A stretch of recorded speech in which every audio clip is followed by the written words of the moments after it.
Yes, good morning. Ladies and gentlemen, welcome to our event this morning. To begin, we would like to invite everyone to stand for the singing of our national anthem.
Thank you, ladies and gentlemen. You may now be seated.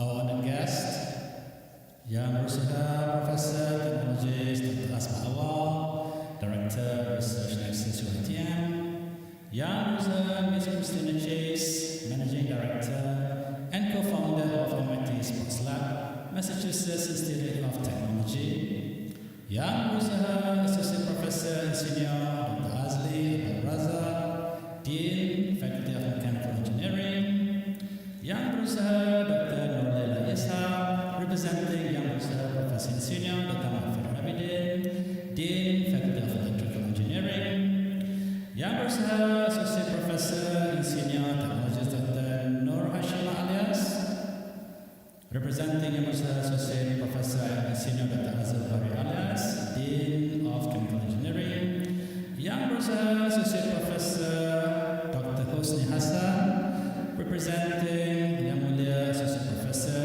Dr. Raja Muhammad Firhad Raja Azidin, Dean, Faculty of Sports Science and Recreation, and distinguished guests.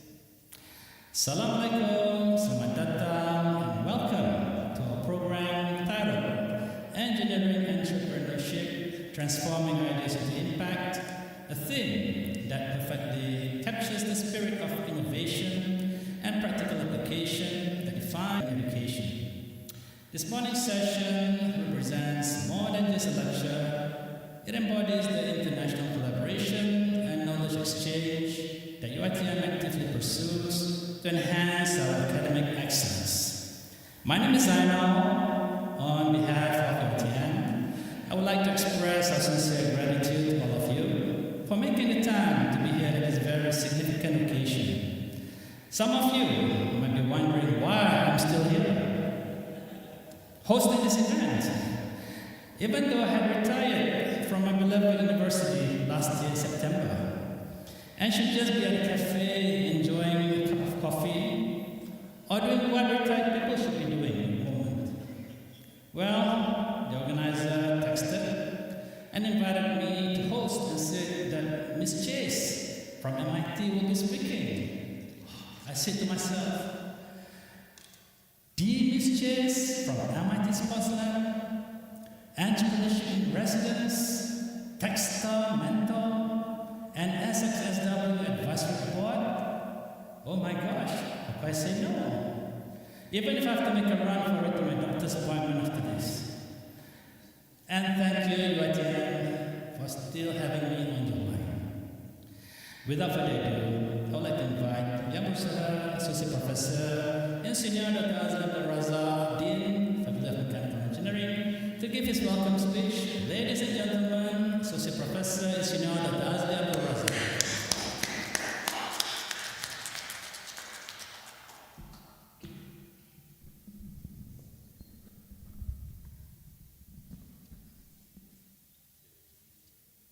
Bismillahirrahmanirrahim. Yang Musa Professor Technologist Dr. Asmas Awal, Director of Research, Nexus UITM. Yang Musa Dr. Nolaila Ishaq, on behalf of Dean from Faculty of Electrical Engineering. Yang Musa Associate Professor Senior Dr. Nur Hashimah Alias, on behalf of the Deans from Faculty of Chemical Engineering, Distinguished College Esteemed Researcher, Fellow Academic and beloved student. Assalamualaikum warahmatullahi wabarakatuh, and good morning. It is my distinct pleasure to welcome you all to this exceptional program organized jointly by our Research Management Office and the Faculty of Mechanical Engineering. Today, we gather to explore a critical intersections that defines the future of our field, the bridge between rigorous engineering research and transformative entrepreneurial impact. We are honored to host Mrs. Christine Chase from the MIT Sport Labs, whose pioneering work exemplifies the very essence of today's themes of engineering, entrepreneurship, transforming ideas into impacts. Christina brings a unique perspective that combines cutting-edge research with practical innovation, demonstrating how academic excellence can drive real-world situations. In our rapid evolving technology landscape, the traditional boundaries between research and application continue to blur. Today's session addresses fundamental questions that many of us grasp with: how do we translate our research discoveries into meaningful societal impact? Sorry, actually I got a flu these 2 days. How do we move beyond the confines of academic publication to create solutions that transform industry and improve life? Christina work at MIT Sport Lab represent exactly this kind of transformative approach where engineering rigor meets entrepreneurial visions, where laboratory innovations become market realities. Her insight will undoubtedly challenge us to think differently about our own research trajectories and consider how we might apply the impacts of our academic endeavors. As researchers and educators, we possess invaluable knowledge and innovative capabilities. This program offers us an opportunity to explore how we can harness this asset not just for academic advancements, but for creating tangible value in our communities and industry. I encourage you to engage actively in today's discussion, to ask challenging questions, and to consider how the principles that Christina will share might apply to your own research domains. Today's intersections of engineering and entrepreneurship is where tomorrow breakthrough will emerge, and each of you has a potential to be a part of transformation. On behalf of Faculty of Mechanical Engineering and our entire academic community, I extend a warm welcome to Christine Chase, and we are truly privileged to have her share her experience with us today. With that, thank you very much. Assalamualaikum warahmatullahi wabarakatuh.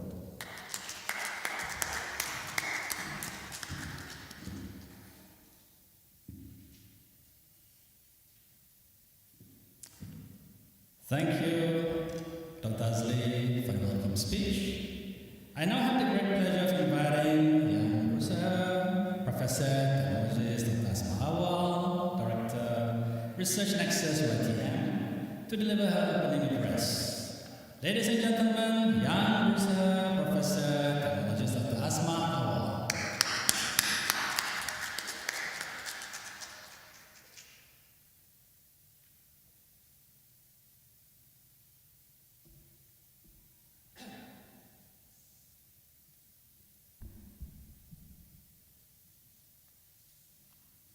Bismillahirrahmanirrahim. Yang berusaha Profesor Madya IR Dr. Azli Abdul Razak, Dean of the Faculty of Mechanical Engineering. Yang berusaha Profesor Madya Dr. Raja Muhammad Firhad Raja Azidin. Also, I think most of the Deputy Dean of Research and Innovation from Faculty of Sports Science, Deputy Deans, esteemed professors, respected lecturers, staff members, and our beloved students. Assalamualaikum warahmatullahi ta'ala wabarakatuh, and a very good morning to all.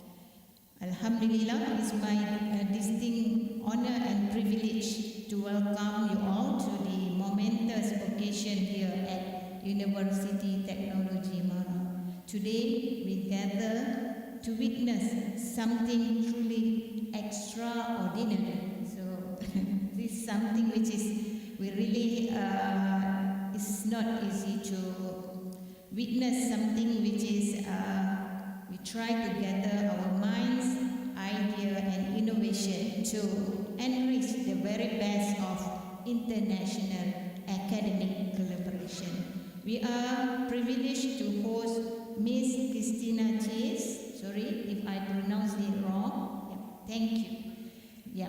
Thank you. The Managing Director and Co-Founder of the prestigious MIT Sports Lab at the Massachusetts Institute of Technology. MIT is a well-known. We are lucky to have Miss Christina today. So your visit to our university represents not only on lecture, but a bridge between two worlds of excellence. The pioneering innovation culture of MIT and the dynamic forward-thinking spirit of University Technology Mara. Previously, we also acknowledged ourselves as MIT, Mara Institute of Technology. Just to share our previous motivation towards MIT. For those who may not be familiar with Christina's remarkable journey, allow me to share with you why we are so honored to have Christina today. She holds the distinguished position of, I have to pronounce it one by one to make sure that, because they record the okay, I have to highlight as the first entrepreneur resident at MIT, where she has helped transform hundreds of concepts into successful companies. So we're really proud to have you here today. Big round of applause to Christina. Her work at MIT Sports Lab places her at the cutting edge of where the data science, sport technology, and engineering innovation intersect. So we are lucky to have you today. So the area increasing crucial in modern world. So that's why we ask you on the impact of your research output. What makes Christina's story particularly inspiring for our students and faculty is her unique trajectory. So let her share her experience. She has innumerable experience along the journey from concept to commercialization. So this makes her more than just an academic theorist. As a mentor at Techstar, one of the most, I think, the world's leading startup accelerators, and as a former judge for the SXSW Accelerator competition, she brings real-world insight that textbook cannot provide. So meaning that in the real world nowadays we have to find ways to make sure that how we can also accomplish from the textbook findings. So next, I also would like to share Christina's athlete background adds another dimension to her expertise. As a former cyclist selected, so meaning that looking into her shoes, I observe, we have to follow in terms of how she also, as a former cyclist, selected by U.S. Cycling Federation to train at the U.S. Olympic Training Center. She understands the intersection of human performance and technology from a deeply personal perspective. I think as ladies, we love to see your attire, your style, your shoes, everything make you look perfect today. So I think Prof. Samia better get new innovation for UITM women's. This unique combination of athlete experience, engineering acumen, and entrepreneurial success makes her insight invaluable. So thanks God. Because during our time, we have to take care of our knee, we have to take care of our stability, especially for those mid to at our age, we have to take care of ourselves. Today's presentation entitled Engineering Entrepreneurship, Transforming Idea into Impact could not be more relevant to our mission at UITM. We have long recognized that the engineers and innovators of tomorrow must be more than technical proficient, meaning that we have to look into the economic perspective. They also must be visionary, entrepreneurial, and capable of translating complex ideas into solutions that benefit society. So sport will be our, as I mentioned just now, our trend nowadays focusing on youth sports and also health. So this visit is especially significant because it is the fusion of our strategic initiative to strengthen international collaboration. So we did mention on visiting professor. Hope you also look into the strategic partnership with University Technology Mara. So our delegation visited MIT last year, and today we extend a warm welcome to MIT in Malaysia. This exchange embodies the global perspective that our students need to develop as they prepare to become leaders in an increasingly interconnected world. So we have our students in the hall. So to our students that present today, I want you to understand that you are witnessing something special. The person standing before you has helped shape the future of countless entrepreneurs. So she has seen ideas transform into companies that employ thousands and solve real-world problems. More importantly, she is here to share not just her success, but the lesson learned, the challenges overcome, and the mindset required to turn engineering knowledge into meaningful impact. Christina's presence here also reinforced UITM commitment to excellence in engineering education. By bringing world-class expertise directly to our campus, we demonstrate our dedication to providing our students and faculty with exposure to the highest caliber of thought leadership in engineering entrepreneurship. As we embark on this intellectual journey together this morning, it's quite lengthy because I have to highlight in terms of your commitment, your journey. Yesterday you went to Langkawi. As for today, we'll have our technical discussion, and when we are happy to hear something which can also foster our future direction on research. So I hope that please take the opportunity to look into how the idea of creation can also give impact to the society. In conclusion, definitely everybody will happy on that note. Yeah? As for the conclusion, we would like to extend our most heartfelt appreciation to Ms. Christina Chis. Thank you again. Terima kasih for your extended journey from Cambridge to Shah Alam, Selangor. Your presence here and your willingness to share your expertise enriches our entire academic community. Additionally, I would like to express my gratitude to our organizing committee. Thank you, Dr. Nurul Shohada and the team. Thank you, Dean. Big round of applause to all of us from Faculty of Mechanical Engineering. Thank you, Dean, for successfully make this event a success. Because at the end of the day, we would like to hear the way forward on the entrepreneurial output which is related to our research and innovation.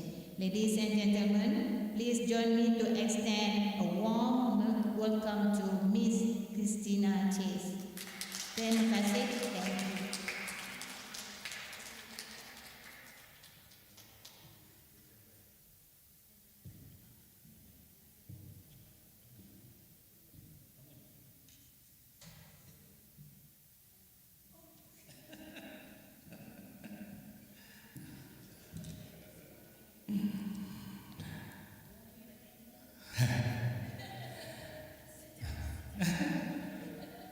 It's okay, don't worry.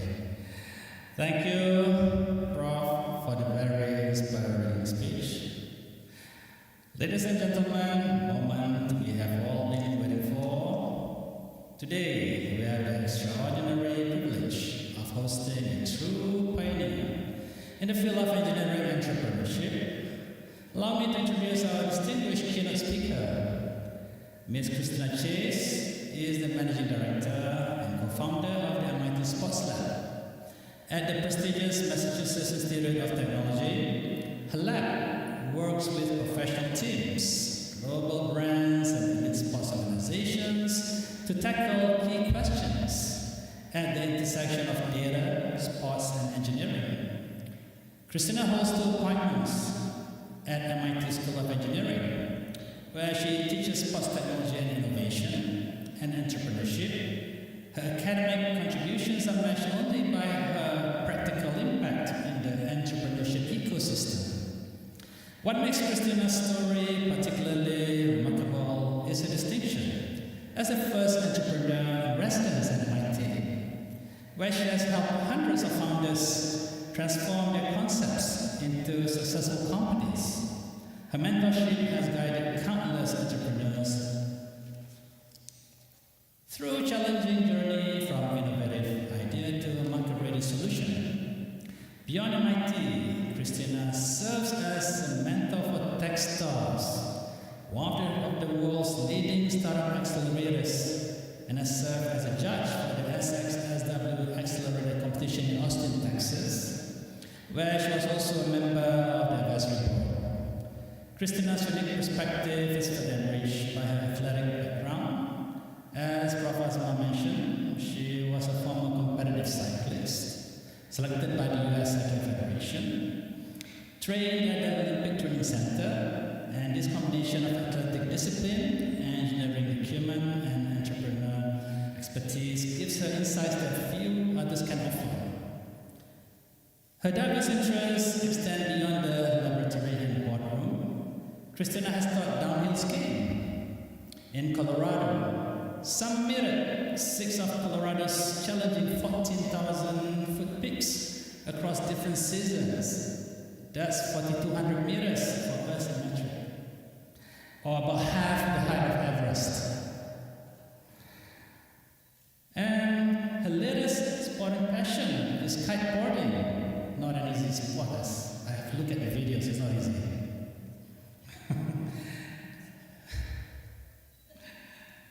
Demonstrating the same spirit of adventure and challenge that she brings to innovation and entrepreneurship.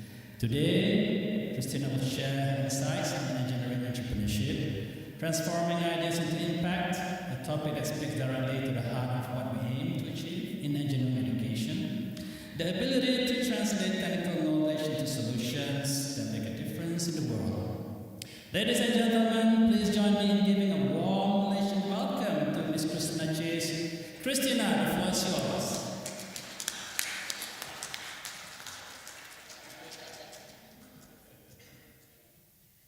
Thank you so much. Such a warm welcome. I'm honored to have the opportunity to speak with all of these great minds in the room. So thank you.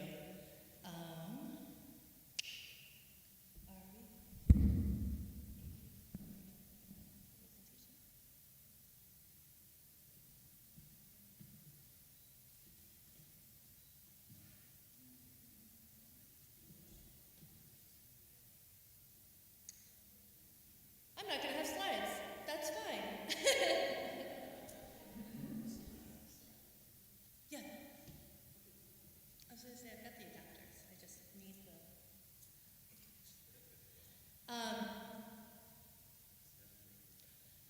As we kick off and do a little maintenance of.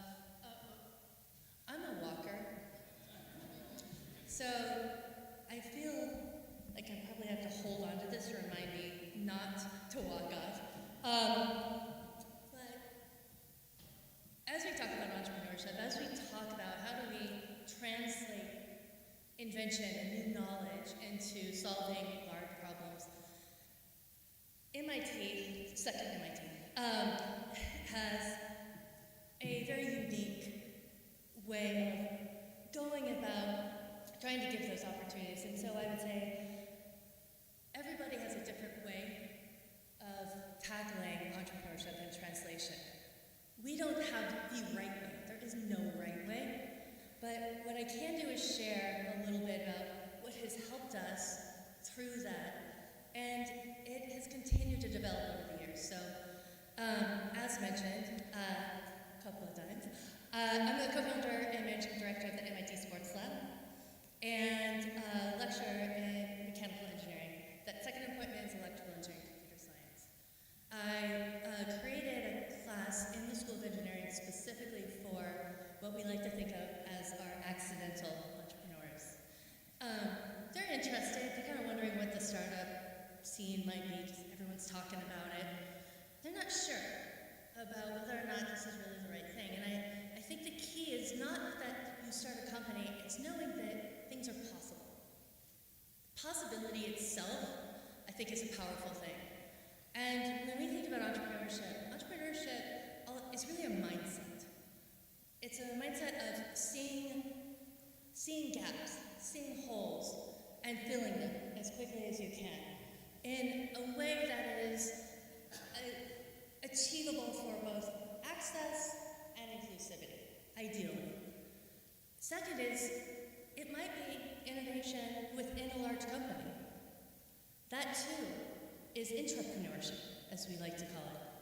It might be starting social or nonprofit organizations. These are all forms of entrepreneurship. A lot of what we teach at MIT is focused on innovation-driven entrepreneurship. This is the work that you guys are doing today. As I go through, again, I'll just share some lessons learned. So first, I grew up in Colorado doing a number of sports. And if your backyard is the mountains, this is how you end up climbing lots of mountains. It was actually, I was fly fishing on a beautiful glacial stream. There was no industry up the river, yet I was noticing like surfactants pooling on the side in some of the tide pools. And I didn't understand what was going on. Like, it didn't make sense. There was no industry, there were very few houses. Well, I had to,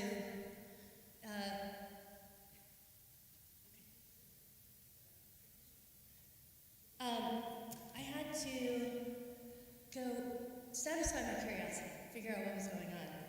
And what I learned was that this is harder to figure out than this. I keep just that it was actually what was being flushed down the cabin system. So like what was being put on the skin, what was being showered down into the water table that was coming out into the streams. And that inspired my first company. was really about, remember, I was 18. I needed an adapter.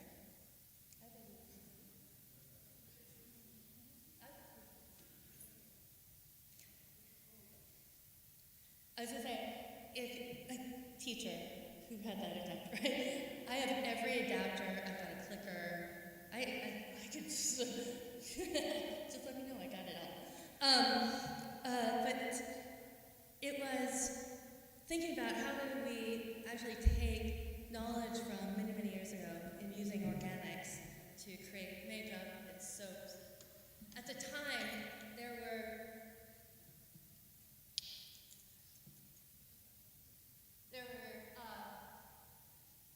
can you hear? Yes. Good on you. Okay. At the time, there were environmentally friendly products or things that worked. They were not the same product. This was before a lot of what we saw was Body Shop and Bare Minerals. But I thought, what about those in the Egyptian cultures many years back? And these organics have been used for many, many millennia of being able to achieve in some type of beauty sense in a lot more organic way. So that was the first start. I had no idea what I was doing. I didn't know I was being an entrepreneur. Startups weren't a thing at the time. But I saw a problem that I needed to solve. And so I thought, well, naively, why not me? Chemistry is hard.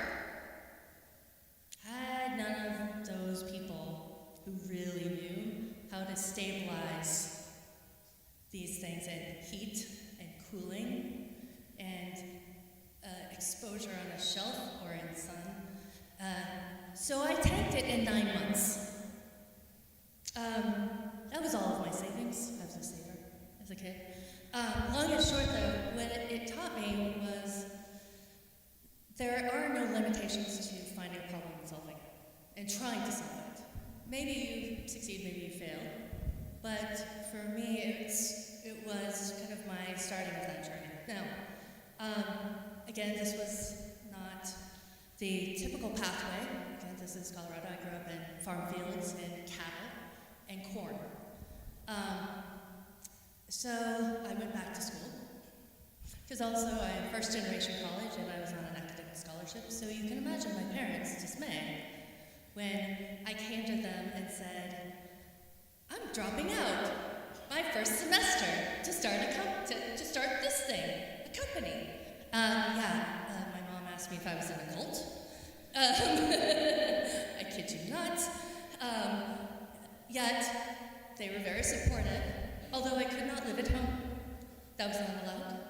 My room was turned into a sewing room, and I was allowed 2 weeks over the holidays. So you grow up pretty fast. By the way, living is expensive, right? Our apps I have $100. Don't lock all your money into things that you can't actually keep yourself afloat in life.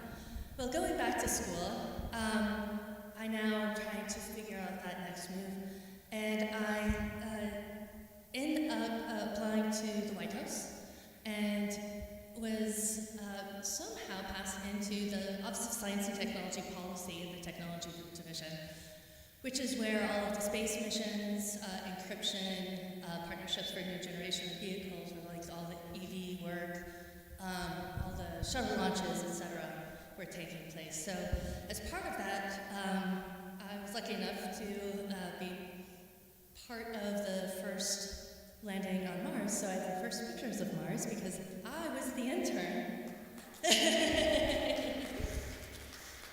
who pulled them off in black and white from JPL to take to the president.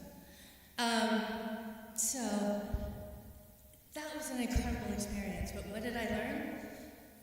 Politics is slow, and there's a lot of negotiation there, and I did not have that patience. I then, of course, in continuing down in the technical disciplines, went and did crisis management out of New York City, and learned I need to build, not just manage other problems. And so, going there, I ended up in the back end of HP. And when I say back end, back in engineering and tape data storage. For you youngins, it's like a film goes around. So for tape data storage, one of the roles was really translation. How do we translate what we call speeds and feeds into actually solving problems for a lot of our bigger IT managers? Well, this was the era of this interwebs thing known as the internet. And I noticed we were sending a lot of documentation back and forth. And CAD files are big. And it's all in email. It's really bad version control. So I said, why not build an intranet? So I pitched that to my boss and said, can I build an intranet for you?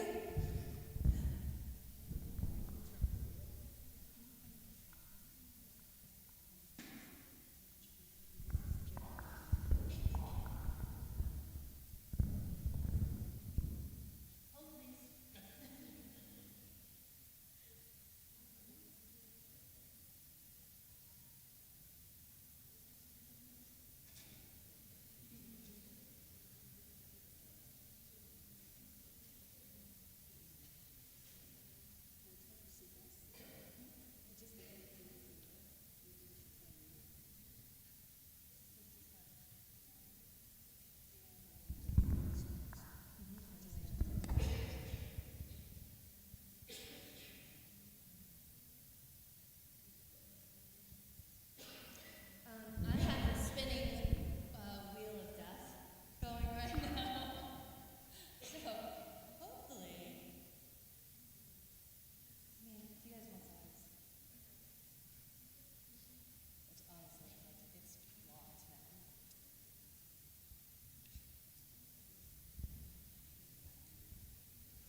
Okay, I'll just keep talking. And we want to just see if that stops. Oh, technology.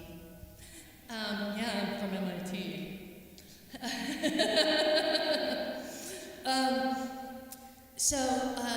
So the second piece was I was still in school. So I pitched it to one of my professors. Can I learn how to code, and build a website for internal use for Hewlett-Packard and get credit for it? I'm like, if you can actually do that. So I taught myself how to code and I hard-coded HP's first intranet. From that, they suddenly felt that they needed a digital manager who they took from storage, which was basically just somebody to oversee me. So that's how that started. Through all of that, they also decided they wanted to start the first OEM business for data storage. I was brought onto that team. Most of my team is out of England, but in a matter of 9 to 12 months, we were able to actually create about, I think it was about a $25 million a month revenue source with our partners. That was because, again, I saw how we were spending marketing budget, and I realized that we are selling like a sales force in the field, and so I pitched it, got one of the project managers for Sun's account to agree to give me a $6.4 million budget, by which I promised to increase revenue across the entire product line, and was able to do so. Through that, I then went to Dartmouth University, and I helped Dartmouth start their first incubator accelerator program, which at the time they said they wanted them like MIT's, which now I know the differences, but at the time I thought, okay, great. And then I worked with upwards of 25 companies being started out of the School of Engineering, School of Sciences, etc. I was then recruited to do test and measurement in photonics. I've worked with just about every space agency in the world, the Malaysian as well. because we were one of the few that could actually build the test equipment to calibrate the satellites in vacuum. I saw that there was an opportunity. We weren't taking full advantage of our materials and coatings business. So I was the youngest executive on an all-male team to sell the company, and part of my negotiation with the president was I get to take over the materials and coatings business if I get to double-digit EBITDA. And they were expecting about 5%, or 5 points. I got it to 12. That was a very good success. And so I took over the materials and coatings business, and we had been flatlined about growth about 8% a year, and in 9 months I got us to 22%. 3 new patents, and all of them used immediately. Northrop Grumman, Fuji Biomedical, and Canon for computer radiography. That had not been done in over 15 years. And that new innovation drove new business that Labster was able to take advantage of. That was entrepreneurship within a company. Still, nobody offered that up to me. I saw the opportunity and I asked. And so for students, you continue to see amazing opportunities, right? You see those gaps. Step up. Ask to be a part of it. Or try to solve it and learn more so that you can potentially solve it. Because why not you? Right? Why not? You're already at no by doing nothing. Right? So don't be afraid of failure. Don't be afraid of people telling you, wait till you grow up. I've heard that many a time. I've been told many a time to focus because I had such a broad background. Don't worry about that. That's what makes you special. From there, I was recruited to, I was starting startup ideas with 2 other individuals. One was in Boston, I was up in northern New Hampshire, and then another was out of Colorado. And we, once a week, would pitch ideas to each other, down select, we'd go off, do research, come back, and decide whether or not to move forward with any of them or move forward with something totally different. As part of that, one of them was an entrepreneur in healthcare IT, and he recruited me down to set the strategy for this brand new company called CaseNet. Over 2 years, we became one of the market leaders in care management, such that when a new president came in, as I was strategy, business development, marketing, he said, why do we even have you guys? We're already so well known in the market. So I laid my team off and myself and started my latest commercial startup, which was in education technology, called Firehouse. There is an adage that a former president of MIT had, which was, getting an education from MIT is like drinking from a firehouse. And we were doing short online video tutorials for advanced concepts in science, technology, engineering, math. Of course, we've all heard this. Why aren't more students going into STEM? Like, how do we get them? Well, one of the big challenges is, if I'm coming in to be a microbiologist, I may not have taken biology since I was a sophomore in my, what is your, because I'd call it high school. Do you guys, okay, it's high school, they're okay. Great, perfect. What was it? Okay, secondary school. Thank you. And now you're being asked to apply some pretty advanced concepts at a very high level at quite a rapid pace.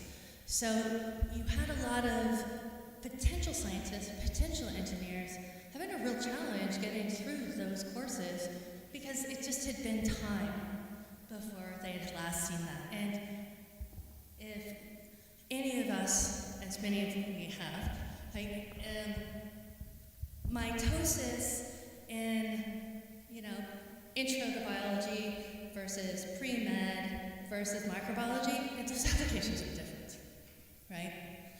Well, your professors aren't going to wait for you to figure that out. And this was at the time where YouTube had just come out, and if you wanted to try and find helpful videos, you're searching through like cat videos and Nova clips, which are really gritty, but not going to help you on that exam. And the second piece was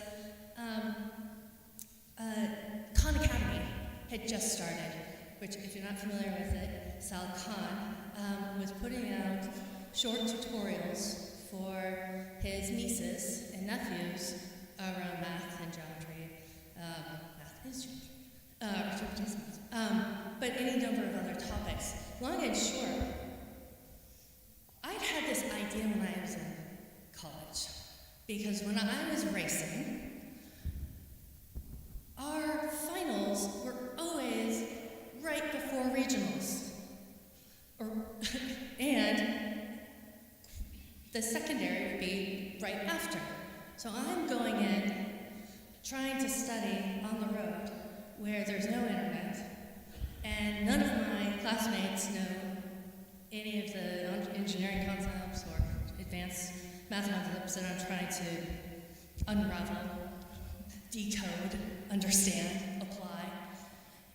And I thought, how is it that we can't offer up a good education to a broader audience?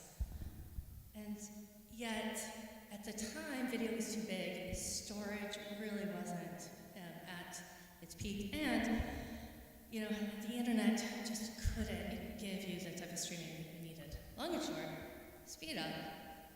Now we've got video compression. We've got a much better, higher internet speed, and we can record our own videos, right? Remember, okay, faculty my age, remember how hard it was to video record things? I know you guys think, like, what? That hasn't, just take your iPhone. There was time before that. There was, I swear.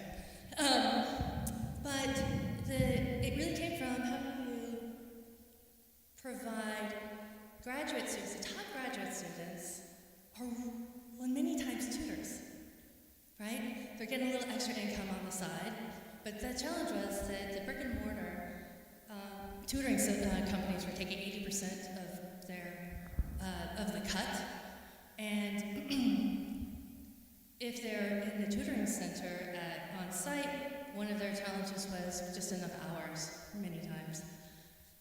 Long and short, how could we provide those incredible graduate students who knew how to very simply explain Michaelis-Menten kinetics and pair them with a student population that needs the help regardless of geography or financial needs? And so I modeled it after the iTunes store, which was 99 cents. I figured every college student could probably find 99 cents in the couch cushions, and you could then have that opportunity to connect both with the tutor, but also see how it was applied in different contexts, and then get help directly. And I gave all of the videos to the tutors for free, so they could use it in their classroom, their content. And then I promised if it was exclusive, I'll cut 50-50% and a number of other business models. Well, this was before edX. Anyone familiar with edX? Okay. Basically, this same thing, but Stanford and MIT put millions of dollars into it. So me getting funding for this, which was a little ahead of its time, 100% got cut off at the knees, because everyone's like, Stanford and MIT are going to do this, why are we going to fund this? And so I was asked to go into executive development, and it wasn't the market I wanted to serve. This is all to say, you must also know where your passions lie, right? So when having impact, make sure you want to serve that audience. Make sure you have that passion to help whoever's on the other side of the problem you're solving, because you're going to have a lot of days where just getting up to solve that problem for that person is going to be based on the fact that you care about solving it for that person.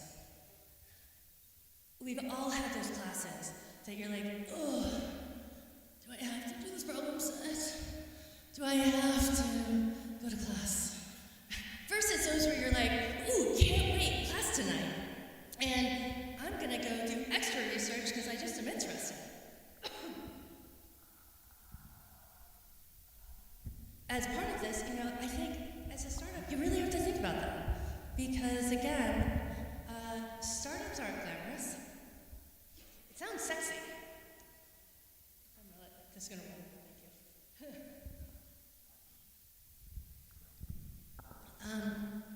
But here's the life of a startup. Yay, it's Friday! Oh wait, I have 3 customers I still owe a response to. It's Christmas. Your customers don't care it's Christmas. They want their problem solved.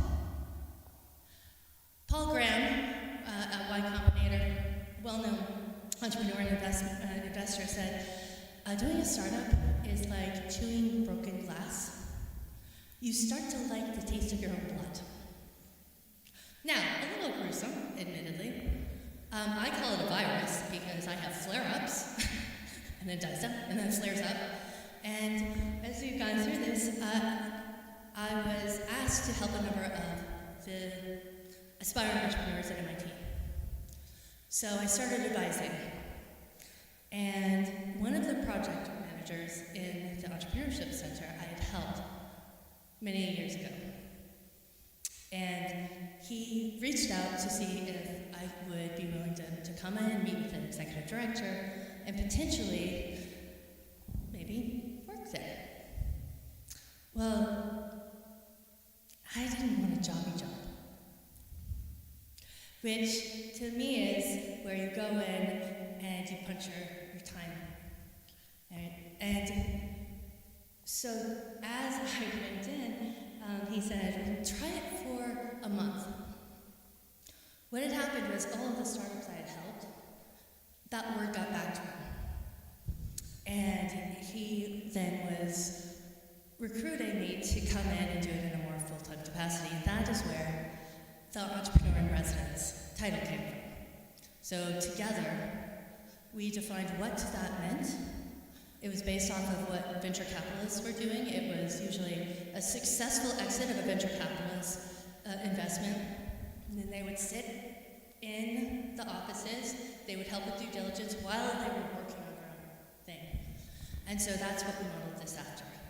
One of the things that I was not seeing was undergraduates, women, or hardware. All 3 things that we had, but weren't taking this path. And so I set out to solve all of those as part of this role. By the time I left, we were 50-50% women. We were easily that for hardware, medical devices, material science, etc. And many of them were undergraduates. As we went through this, I think it's been interesting to see the creativity of our students. Are any of you athletes? Or play a sport, or do any sports stuff? Kind of? Okay. Ooh. Once upon a time. Okay, perfect. Okay, yeah, that's all right. It's me too. Cyclist. Yeah, different chapter of my life. It's like, yeah, I'm on like chapter 43, and that was like chapter 5. One of the things I noticed about many of our entrepreneurs were they were our athletes. And what was interesting was the overlap of characteristics that made a good athlete and that made a good entrepreneur. They were coachable. They looked for feedback, and they would quickly assimilate it and apply it. They had the ability to grind through the practice while still seeing the long-term goal. They were resilient. They knew, okay, I had a bad day, I need to dust myself off, I still have competition. Same for entrepreneurship. That said, as we went through, this is where the inspiration for the sports lab came from. I was noticing that in our project-based classes, many of them were, many ways. Just like I said, many ways. Yeah, if you want to just push play. Right?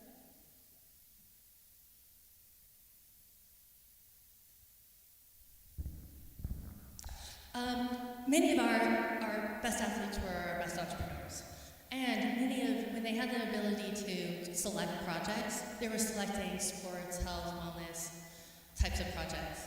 And so as I went through, one of the big things was, if we can actually give our students and our faculty the opportunity to apply their various technical disciplines to solving problems in sport, that could be an interesting thing. And that came truly from talking to students and then collaborating with my Thanks. Thank you. Well done, guys. Okay, hand for Amy. Good job, guys. Do this in a second. But again, it was inspiring. Then I did focus groups to see if this was actually something the students wanted and the faculty wanted. And the answer was yes. So I went to my now colleague Peko and I said, okay, do you want to do this in a full-time capacity? She said, yeah. I have no funding. I was like, no problem, I got funding. I got that. I've raised money. Well, I've never built an organization. Don't worry, I've built organizations. We don't have like an official spot. Don't worry about that. We'll figure out official spots later. And I was in ECS lecturing there, so I thought, that'll cover me for long enough. But that's where the creation of the MIT Sports Lab came from. The Sports Lab is fully externally funded. That means no funding from MIT, no funding from federal grants, no funding from any other type of granting organization. Our funders are FIFA, the NBA, the San Antonio Spurs, the Milwaukee Brewers, Boston Red Sox, Adidas, Shred. It was figuring out what those needs were and answering them. And I was told it was going to be impossible. We've already tried this before, I was told. And I love being told that. I'm like, now say it angrily.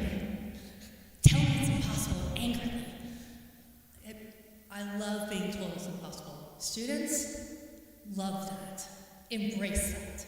That's a powerful thing to embrace because it continues to manifest throughout your career where you really get to do some interesting things. And you say, I'll get a good shot anyway.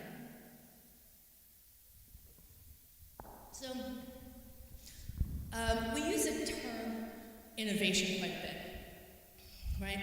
It's almost like the term like consulting. Like, what does it even mean?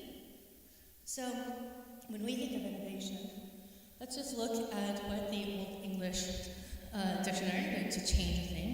This is to innovate into something new, to alter, to renew. You can read it from dictionary.com. And this is invention.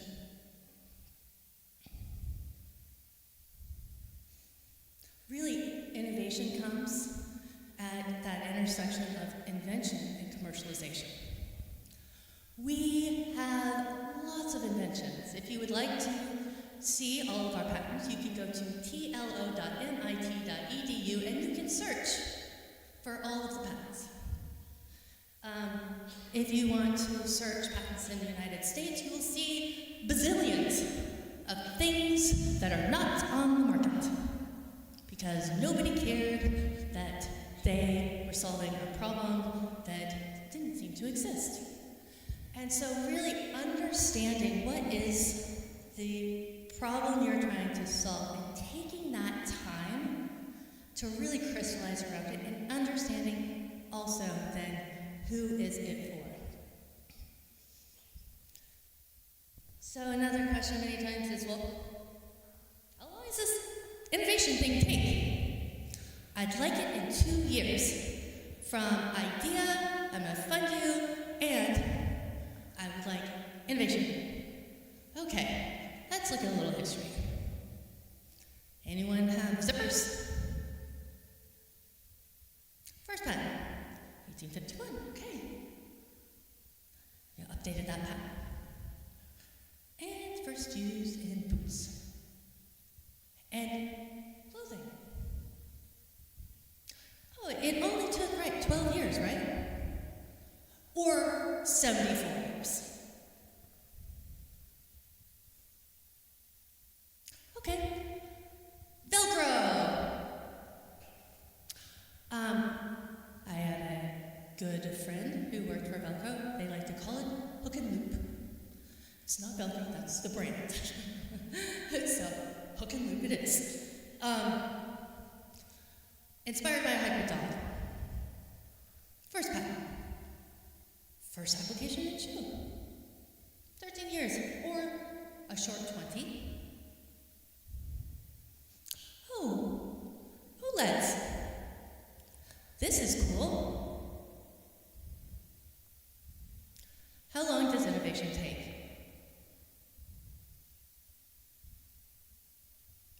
Hook and loop. No new material. Probably just new ways of manufacturing, right? Zipper. Amazing. Amazing. But still, innovation, technical innovation, takes a long time, no matter how we want to get around it. Now, if you change your definition of what innovation means, it can be incremental innovation, and that is fine. But know what you are defining, because real technical innovation does not happen overnight. It does not happen in 2 years, much like research breakthroughs do not happen in that time frame as well. Right? It's 2 steps forward, 1 step sideways, 2 steps back, another step back. It's like a shuffle, right? And you're like, please, just 1 good step forward. And repeat. So, one of the things that we looked at was, okay, historically, there were amazing corporate labs, right? Just like Bell Labs. And they were doing a ton of R&D. And it was coming out of the universities where they were actually doing hardcore R&D in there. And it was going into production. They were willing to take the higher risk within that, right? Technical risk. It means that it may not always come out as a big win. But what we have found over the years with R&D investment is it's starting to be limited. And what's interesting is corporate labs are going away and have been going. What is being done in the university setting?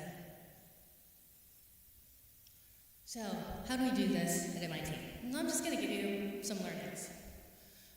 But let me just first set context. This is our number of undergraduates and number of our graduate students. It's not huge. We only accept about 1,000 undergraduates a year. So this is a variety of, I'm doing a 5th year, I'm taking hold and coming back. Okay, well, this number just increased by 1. Reason I'm showing you this is our graduate and undergraduates are our engine, right? The Nobel laureates are showing that we truly care about foundational research. We have a healthy research budget. And we are very applied. So we often have a significant portion of our funding coming from industry. And industry loves R&D if it's R&D to solve a problem for them. Okay. This is approximate. By the way, we do not patent software. We don't patent algorithms. It's too easy to get around. So this is truly, the TLO will, that's our tech licensing office, will just as often say, no thank you as yes.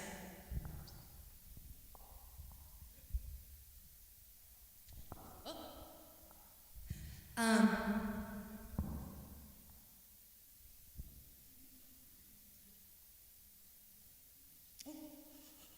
breathe on it. Don't breathe on it. Oh, my breath.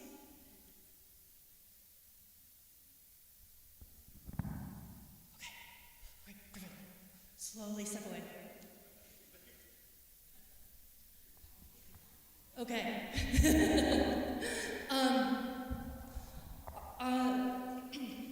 One of the great things about our tech licensing office is their incentive alignment is actually very much around having patents used rather than making money with them, which means they actively try to help connect industry with recent patents, but as well support startups who are coming out of the labs to give them runway to their own work by which they don't have to pay licensing fees until they're cash flow positive. And that was huge.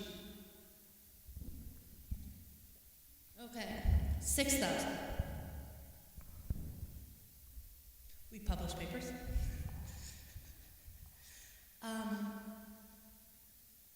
But this is the real number. There are approximately 30,000 companies that are active and founded by MIT alums. What does that equal? I look at what that means. That means approximately employing 4.6 million people. It is creating about 1.9 trillion in revenue. And if you took it all together, it would equal out to be approximately the 10th largest economy in the world. And these are international. We are an international university with international students, and so it's important for us to have our students be able to go back to their home countries and have impact there. And here are a couple of examples. Does anyone use Dropbox? Familiar with Dropbox at all? Okay. That's Drew Houston. Pillback, you guys probably don't know Pillback. CVS bought them, and that is now their new pharmacy arm. Anyone listen to Bose? Okay. Bose? MIT founder. So we can talk about all of the big hot wins, but I think this is really the reality. This research was done 1997. And again, this goes back to, oh, you should just commercialize it. Okay, I start with 3,000 ideas. You know, they say unwritten, but I mean, like, if it's like me, it's like back of an envelope, a napkin, the bill I'm going to pay, but that envelope that's sort of open. To 300 submitted. Now, to submit an idea is significant, right? Of those, maybe 125 pages. Maybe. On the average, then you see about 9 significant developments, 4 major developments, 1.7 launches. I don't know how you do a 0.7 launch, but it is going to be interesting. It's a soft launch. And ultimately, one success, right? 1% of patent disclosures represent, quote, crown jewels with major commercial significance. How many of you are being asked to take your research into the world tomorrow? We funded you 2 years ago. You figured something out. Now go start a company. Okay. One of the areas is that it can be really challenging to translate true research into a company. And so understanding what are those challenges and what are then the opportunities to find the impact that your work will have within the broader community. And when I say community, I mean the globe. Truly understanding, why are you doing that research? You know that. You know what you're solving. And so your industry partners many times will also tell you why they care about it. Whether that then ultimately is a license or a company, we have to remember this is still a hard thing. So, where are we on time? Time check. Okay, do you guys want me to keep going? Okay. You can sleep if I don't mind. I teach night classes.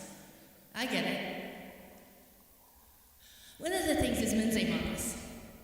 This is our motto, mind in hand. We were created to teach the new immigrant population how to build the infrastructure of the future United States. While Harvard was a very elite university, very theoretical, we were designed to be very applied. What does that mean? Okay, you learn it, then you do it. Let me show you an example.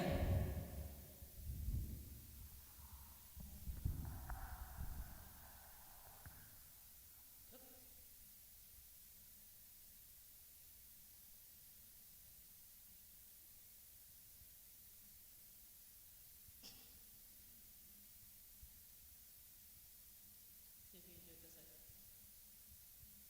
Hold, please. Okay. Whoops. Okay. So we're going to do this instead.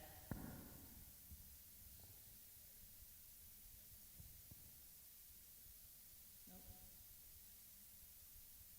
You get all of my lovely instruction. Okay. Clearly we work with Adidas.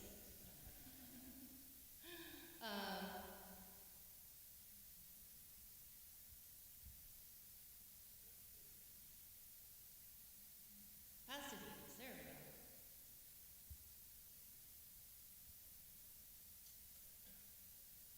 Do we love you?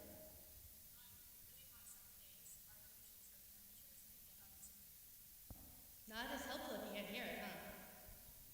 Output is a BB cable.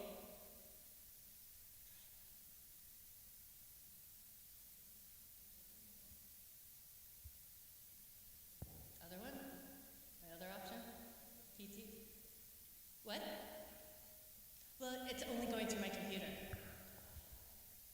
Oh, my. Oh, to the. Ooh! Innovation on the spot! I love it!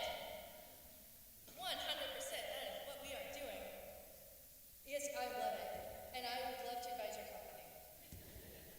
On really hot summer days, artificial temperatures can get up to 60 degrees Celsius, which is about 150 degrees Fahrenheit. The main problem is, can we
piece is that we are a rich, decentralized ecosystem. What does that mean?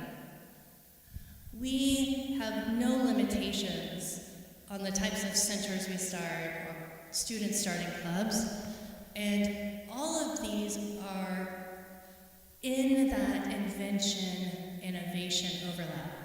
So, for example, the Gordon MIT Engineering Leadership is really trying to train our engineers how to be leaders. Sandbox provides nominal funding for prototyping, early exploration. Limousin is a ideas competition, it's invention competition, so you're still early. The TLO offers a variety of resources, I already mentioned that. The D-Lab is for developing world.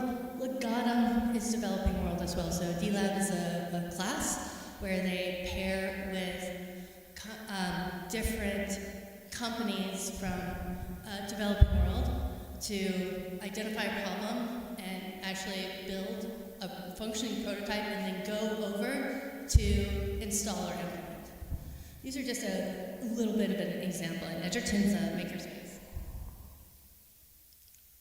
And these are a variety of the clubs, and these are all student-run clubs. All of our clubs are student-run, all of them. 100K, fairly famous business plan competition, which our faculty often go in with teams of grad students, MBA students, and themselves. One of my colleagues actually took second place for this before they ended up commercializing something that Johnson & Johnson bought. He's doing quite well for himself. He created or invented the first 3D imaging scanner for dental work. Hacking arts around, like, what are the challenges in art? A former opera singer started that when she came in as an MBA to Sloan. These are all opportunities. Hacking medicine. That was where PillPack came out of. This was, how do you bring the clinicians, the technologists, regulators, and then what we call our insurance folks, all in the same room to truly be able to create something meaningful. We also have a clarity around a variety of pathways to learn, experiment, and grow. It's, again, the pathway is important. And no matter how good my idea might be, I'm gonna need help. And the first question many students ask is, like, where do I even start? Or they'll come in with a list and they say, which is a good idea? I wouldn't have invested in Facebook or Twitter. I'm not the person you should be asking, right? You need to go do the tools and go out and figure this out. But if I look at, this is Louis. He was a graduate in material science, and now the company has a wearable for women going through menopause having heat flashes. This is Axiom. Natalia and another Louis, they, in their graduate work, created a new type of jet propulsion, replacing what was formerly the size of a refrigerator to something the size of a penny, which is key for all of these small satellite launches that are going in place. Andrea Ippolito helped found Hacking Medicine, but also founded her own startup around smart scheduling, so that clinics who were serving a more transient population could model out availability and better support those they had to give care to, but may have challenges getting there or any other number of issues. And as part of this is just the learning, right? So we define, are you looking at it from, okay, very early ideation, that product, the venture development, but then we also go by industry. So there's a healthcare ventures, there's an energy ventures, there's a biotech ventures class where it's actually trying to develop that out through known early traction invention to then get it out of the labs and into the market. We have also a variety of makerspaces open to students. MIT Nano is the first nanotechnology rapid prototyping building in the world. This was seen as a real challenge by which this is exceptionally expensive for the capital cost for the equipment, and our ability to train our students in where the future of nano is going was really challenging as well. And so MIT Nano has been built. Remember these? These as well, then, as you've seen, will come up, flare up, and then come down. But core is that it's always centered around the student. And here's the other. Support by faculty to move that research from the lab to the market is very supported. Do you know Bob Langer? Okay, this is Bob. He's one of the most cited engineers in history. He's actively at MIT and our Koch Institute, which is where all the cancer research is being done. He has a whole floor. As you see, over 1,400 granted or pending patents, over 1,600 papers, over 40 companies. I have to keep going back to his Wikipedia page to keep track of these. It was 23, and then it was 26, and it was 32, now it's 40. Anyone familiar with the star Jennifer Aniston? Friends? Okay, it's like Friends and like other movies. Okay.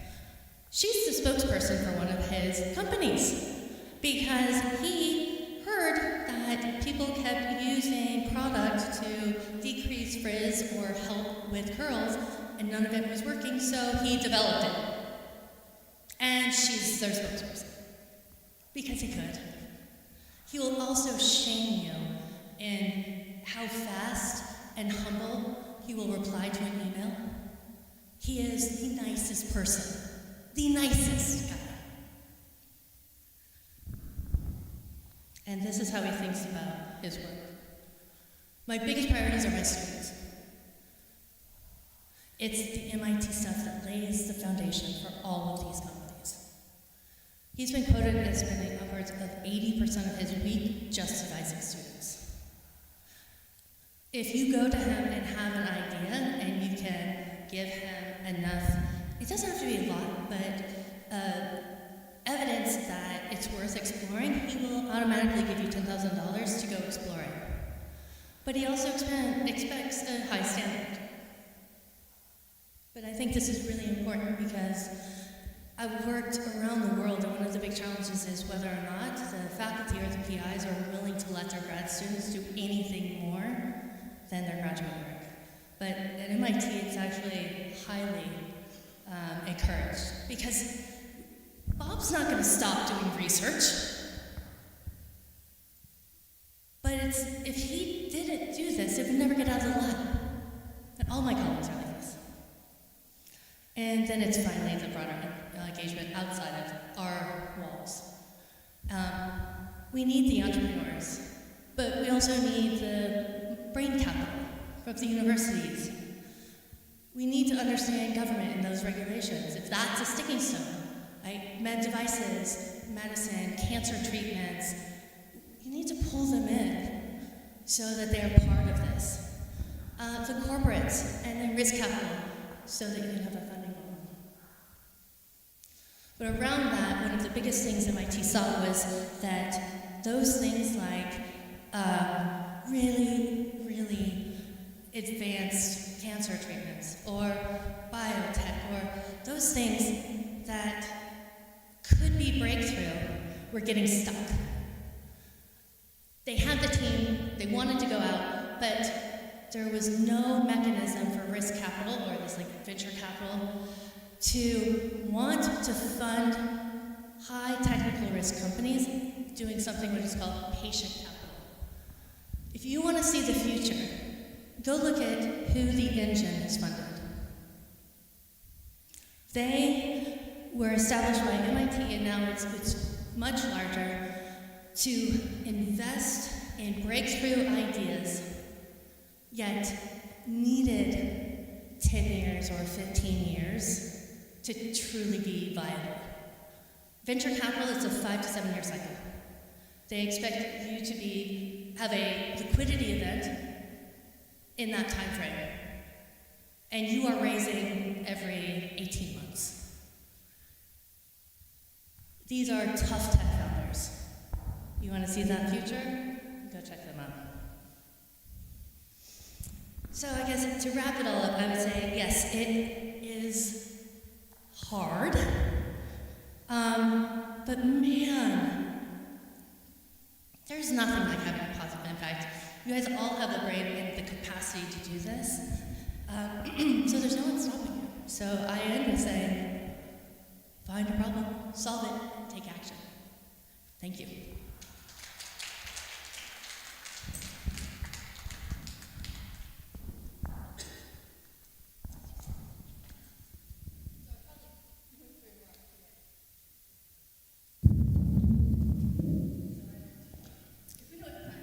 We got time.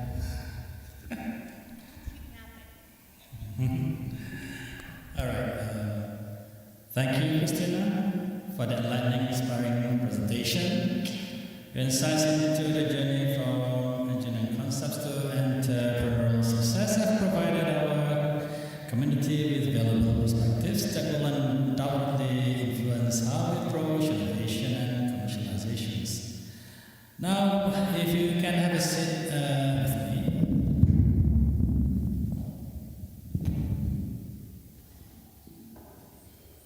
Okay, hope you're comfortable. We also need a mic to answer the questions. Okay, thank you. I'm Coach. All right, we now open the floor for questions and answers. This is your opportunity to engage directly with Christina and delve deeper into the topics that resonate most with your own academic and professional interests. Please raise your hand if you have a question, and when called upon, kindly state your name and affiliation before asking a question. Ready? Yes, go ahead.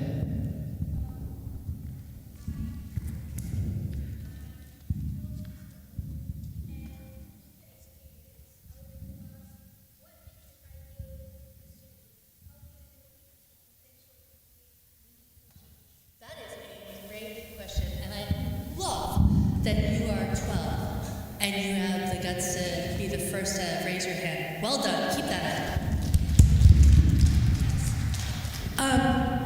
Okay, so what makes an idea worth pursuing?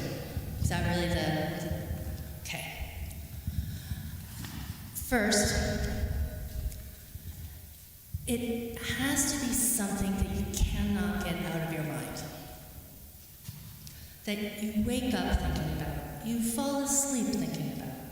It's a brainworm. It's like one of those, the song that you don't want to keep hearing repeating in your head, right? You continue to think of how would it be better and looking at the competition to see how it may not be.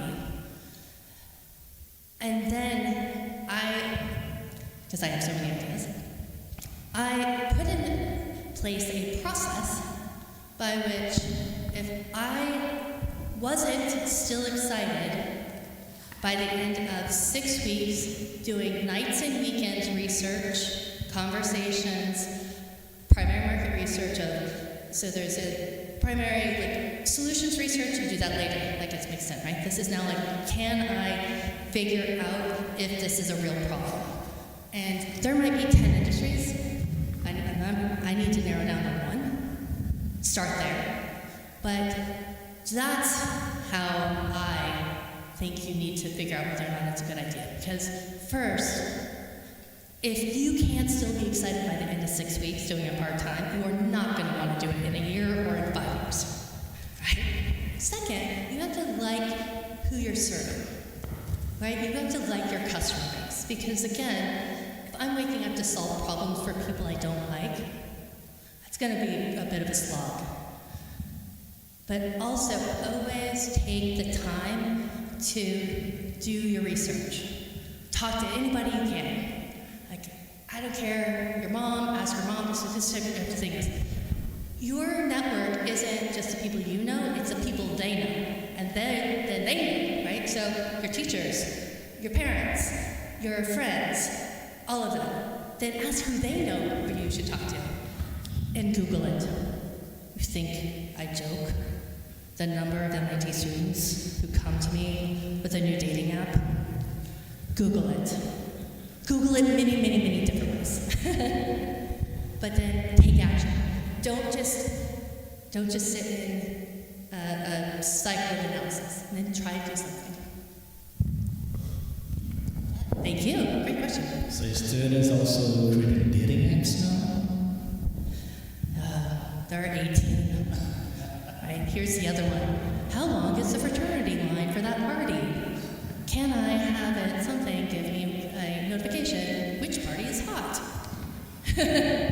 Look, they're 18-year-olds. They might be smart, but they're still students. There's always an app for that. There's always an app for them. Okay, Christina. Next question, please. Anyone?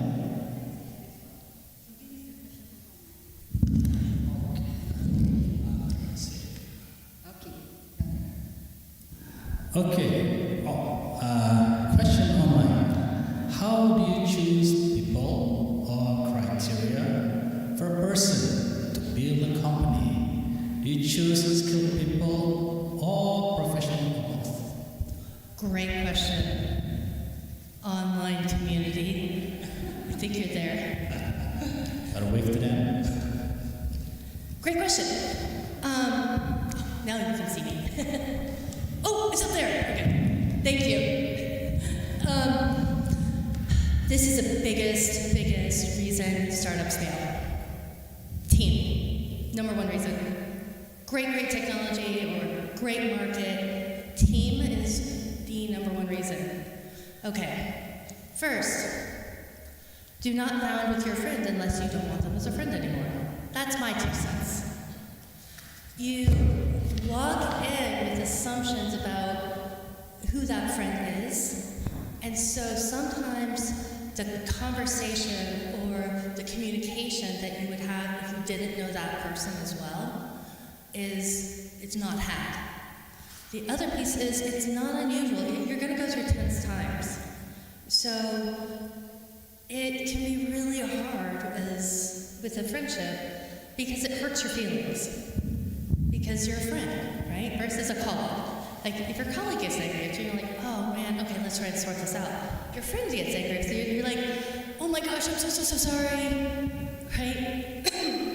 It's a really different personality. So, if you though insist to, I would say what you really want to do is have very clear terms going in. We both agree that either one of us, if the time happens where one of us isn't happy or these things aren't going well, we agree to split and prioritize our friendship first, and that is okay for either one of us. There will be no judgment. Okay, same with family. If you want an uncomfortable holiday meal, found a company with your family. Also take money from them. That's another way, right? Unless they know that the 90% chance you're going to lose them, right? And they just say, well, Christina, I love you. I'll give you this $6,000, and I hope I get something back. And that's yes, Grandma, that's my goal. But you should know, likelihood is low. Here's the other thing I see as a challenge. Will you found a company with me?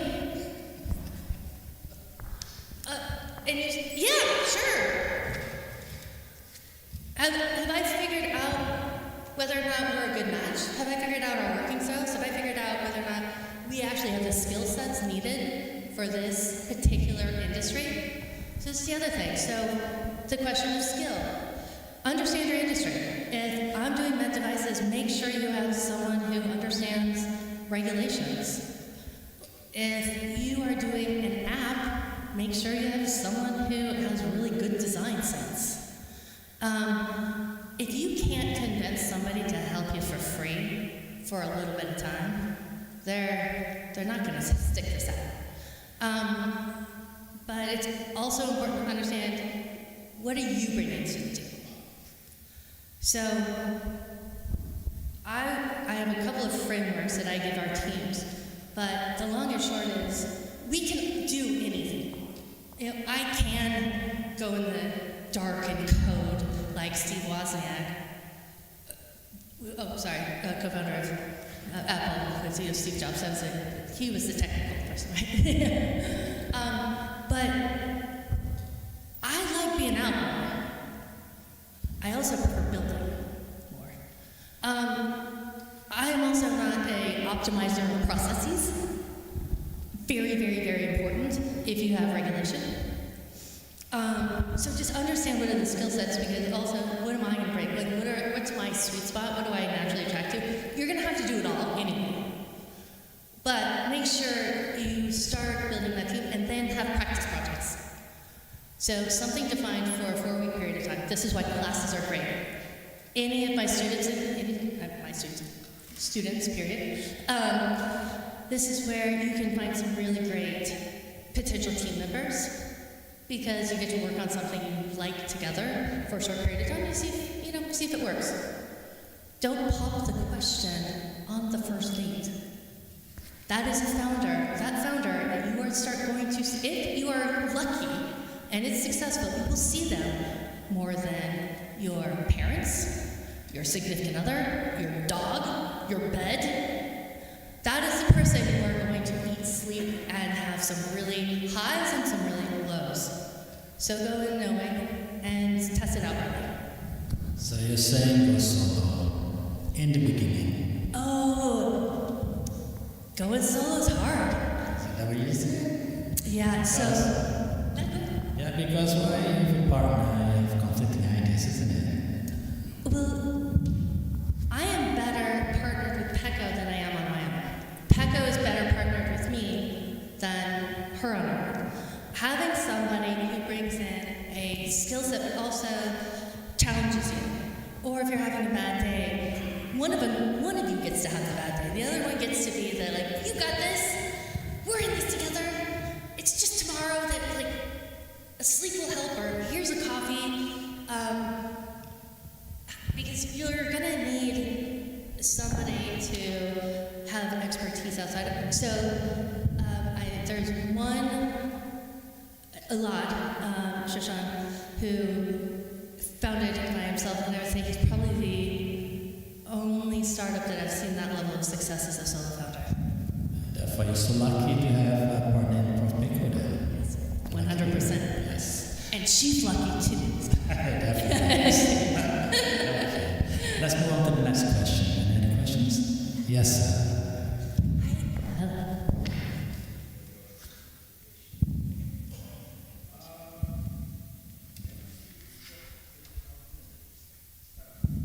Yeah, approximately 30,000 active companies.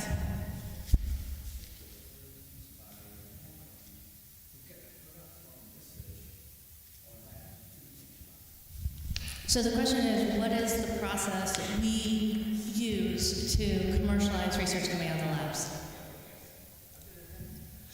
So it's multiple things. So it's classes.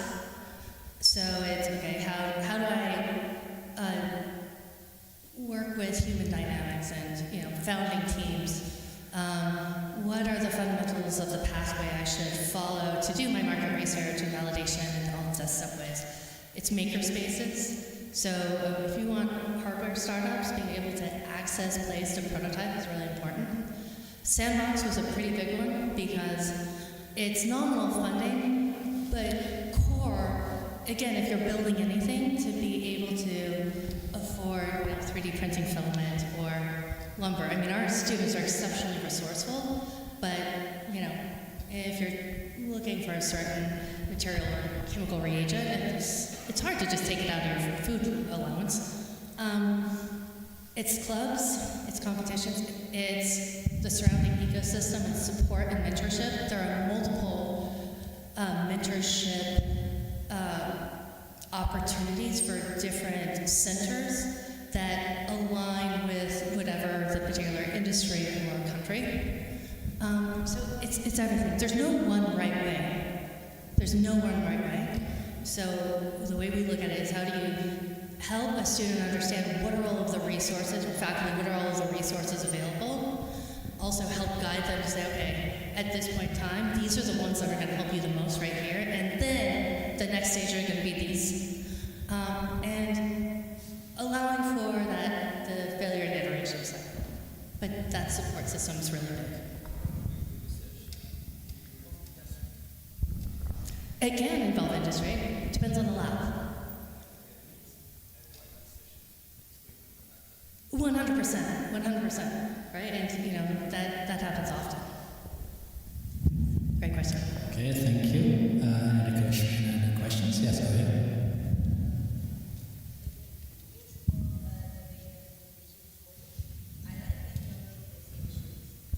I know you have great style. He's wearing the same shoes.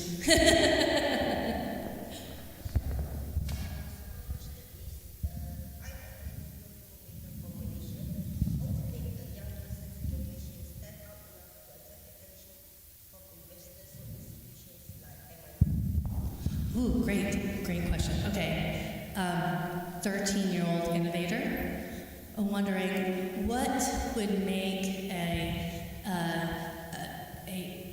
idea really stand out and worthy of investment to attract investment. So, first, traction. Investors love to see that other people are using it. But how do you get to traction? That's hard, right? Getting somebody to use your thing. And getting them to pay $1 for it is even hard, right? Real money and things like that. Everyone will say, sure, I'll pay for it. Then you say, okay, great, give me the $5. Suddenly not so open.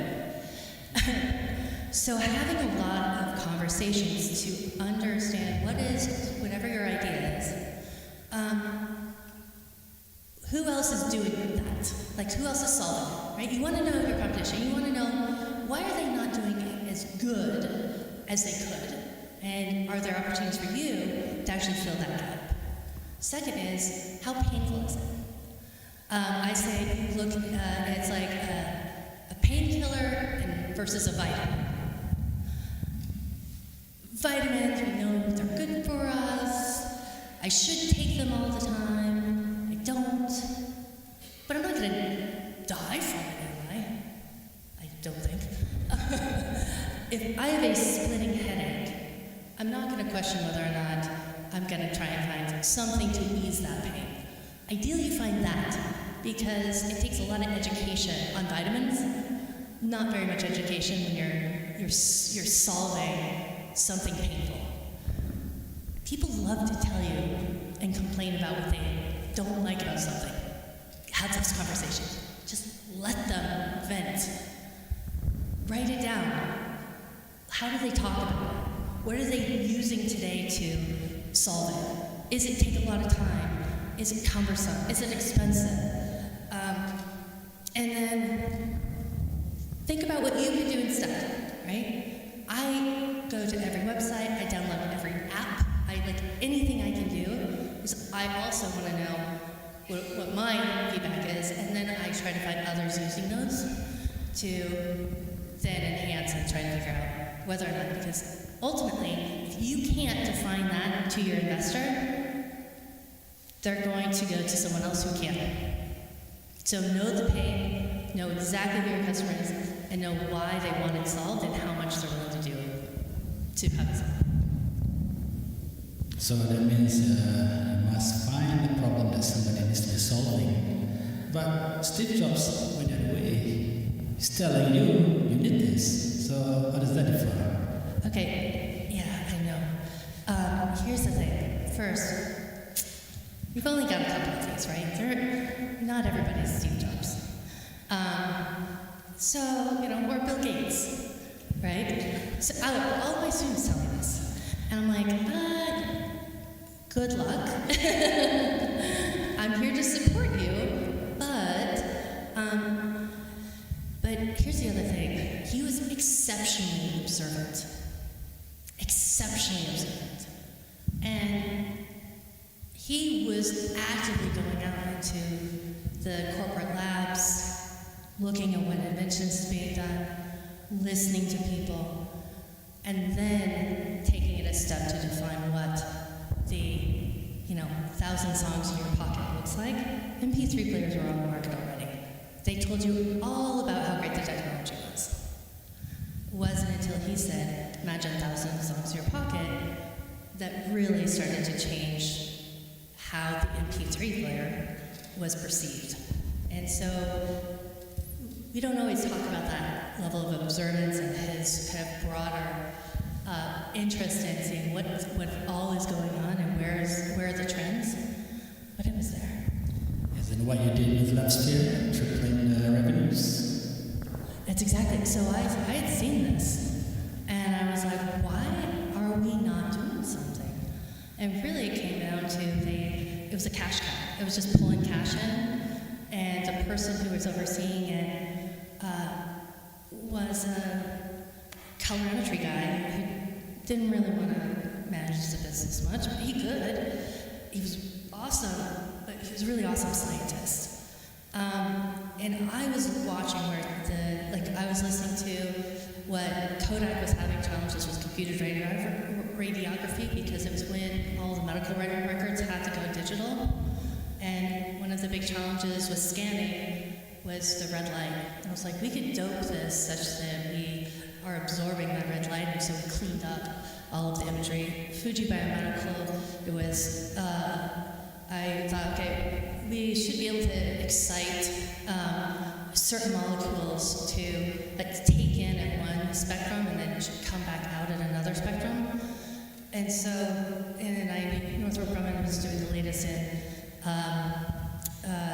night vision goggles, and we did the laser pumping chambers for those, and I knew that we could have a more efficient laser, which is core to that technology. And so that was where I was able to actively pursue because I'd been watching these trends and nobody was going after them.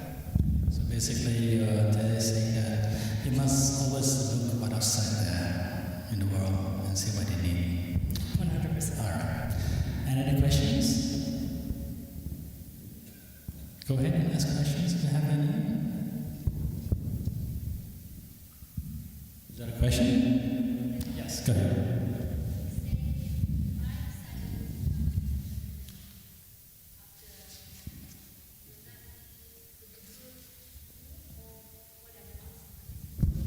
I definitely think you should become an entrepreneur after your mission.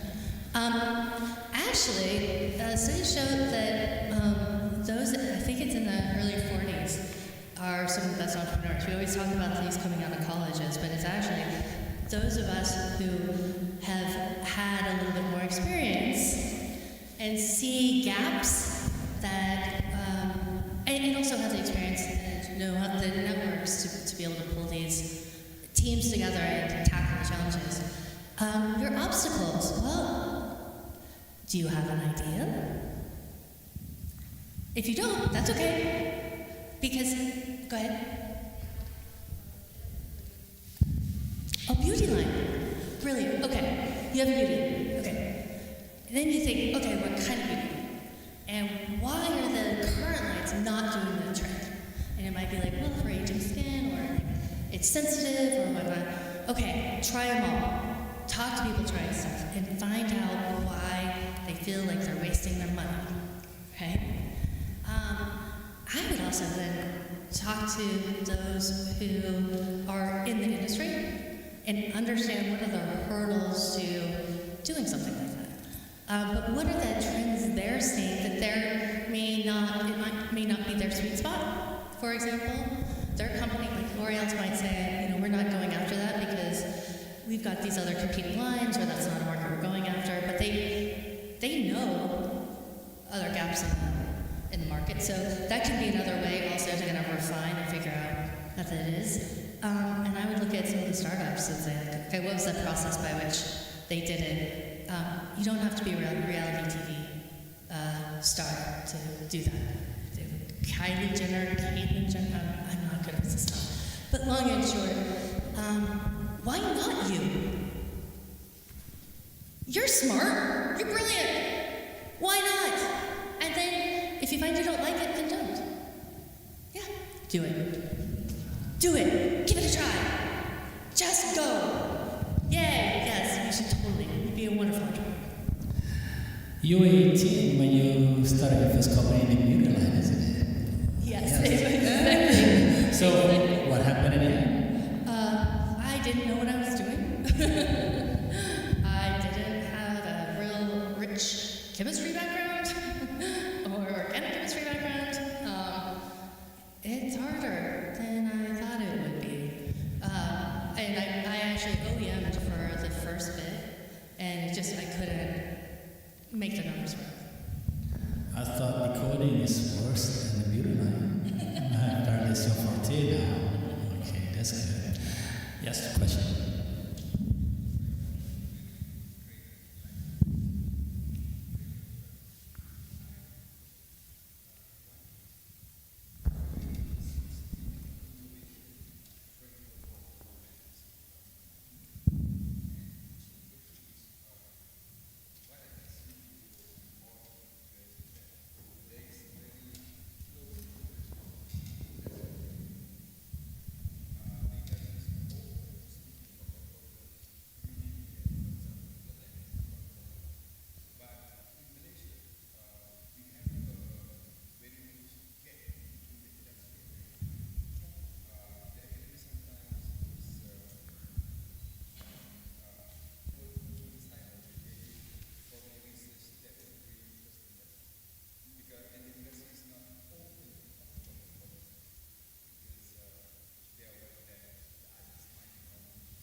So I always like to think companies are trying to solve a lot of problems. They don't have the capacity to solve all of them. So work with the ones that are willing to talk to you. I will say a brand that is very famous that you might be having in your feet is a not invented here culture. A not invented here culture, it means they want invention in-house. That I kept giving them tours of MIT and labs, and I couldn't figure out what are we trying to solve. And finally, I got one of the engineering managers to say, we don't even want to tell you the question that we're thinking about of concern of competition. So he said, thank you. It doesn't sound like this collaboration is going to be fruitful. Let's not waste your money and time because we will not be able to help. And then we found other partners that were willing to talk about what they needed. I don't need every company in the world to work with me. I just need enough to be able to do research, good research. The second is, yes, I hear this all the time, which is, I worked with academia. You hear this in sports all the time. I worked with academia. They did their own thing, like when they were developing something out, or it felt like a homework project, or it wasn't exactly what we wanted. Well, what is it then? So what we really worked with was to find with every company, what is their goal? What is the time frame by which they're trying to reach it? What are their top priorities? What are their secondary priorities? And why, if we solve it, does it matter to them? What are they going to change how they do things today? And that question actually got us really close to understand. It's really kind of our sweet spot, I'd say, is that helped both the company have to define it as well as us truly understand which problem or question to solve. Other is there a framework? There's a discipline entrepreneurship, 24 steps, that is the main framework that is taught in the foundational classes. That was a book written by Bill Olet. I helped write it as part of that. That's what we have taught with. I also give a variety of frameworks because I believe there's no one size fits all. And so There's Steve Blank's Canvas. There's Running Lean by Ash. There are all sorts of different frameworks. So I'd say find ones that work for you. But I think the 24 steps is nice just because it's a step-by-step guide. 24 steps to disciplined entrepreneurship. I like it because it really does say, like, do this first, or second, third, fourth. If you find it like step 7, like go back, something, it's kind of like Candyland. But it's a clean framework. It gives you common language to speak to as well. Okay, we've got time for one last question. Anybody? Okay, go ahead.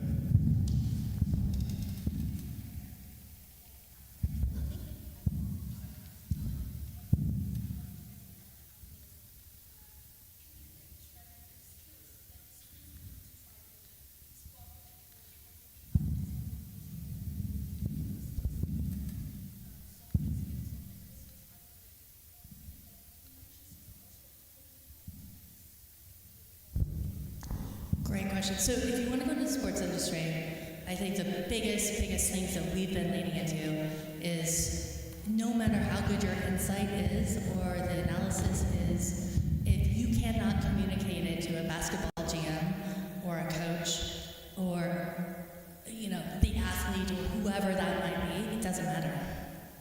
It's lost. Understand how the organization communicates. Understand what is the language by which they do. Now, what do you also need? Learn Python, right? Easy enough to do. Good statistical analysis.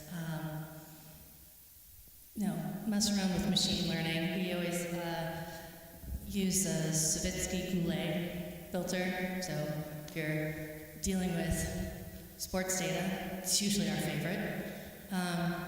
And mess around with a lot of the new computer vision stuff. That's really where it's going. A lot of passive monitoring. So that, I think, is a really hot topic as well. Great question. All right, before closing, you've evaluated hundreds of startups pitching their products. So I think maybe you can tell the audience what you look for during the pitching session to see who will take it up or say bye-bye. Great question. Do they understand who their market is? Do they understand how is it being done today, right? So part of what we talk about is when you pitch, you want to show a delta of the state of the state, like what is today's world and how when you solve this thing, it's going to be so much better. It's going to be a better world by solving this thing. Now, why? Like, tell me why this person cares, or how it's a really big pain. Like, this is there's actually kind of a step-by-step where it's like, I want to know what is today. I want to then understand why this is such a problem, and then I want you to reveal why and how you're going to solve it. Then I want to know, is the market large enough, right? A lot of people are asking me to spin companies out in sports. I'm like, there's one NBA, right? That's my one customer. There's one FIFA, right? And it's built off of proprietary data. That said, so show me that there's a big enough market. Show me that you understand the market dynamics, and then show me that you have the team to be and the skill sets to be able to actually execute on that idea. Right, thank you. So I'm going to keep in mind when I'm pitching you to become my advisor to the company. I can't wait. I have to read this. Thank you.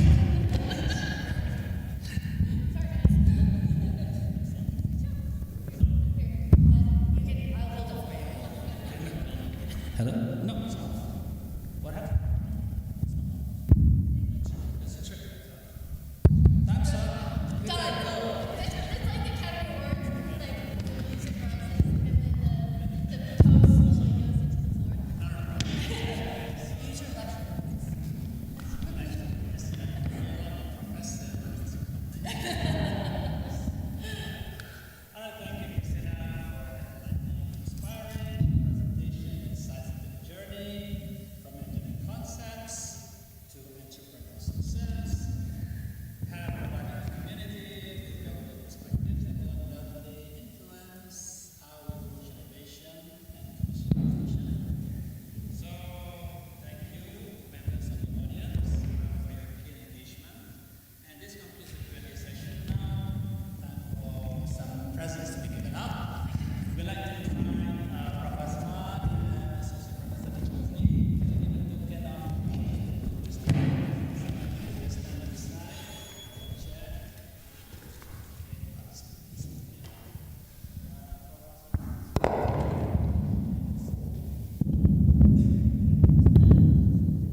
Okay, thank you, Dr. Azli. And now, everybody can go back to their seats. We're going to have a photo session.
Closing.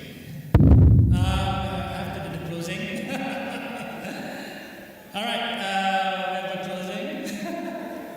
Yeah. As we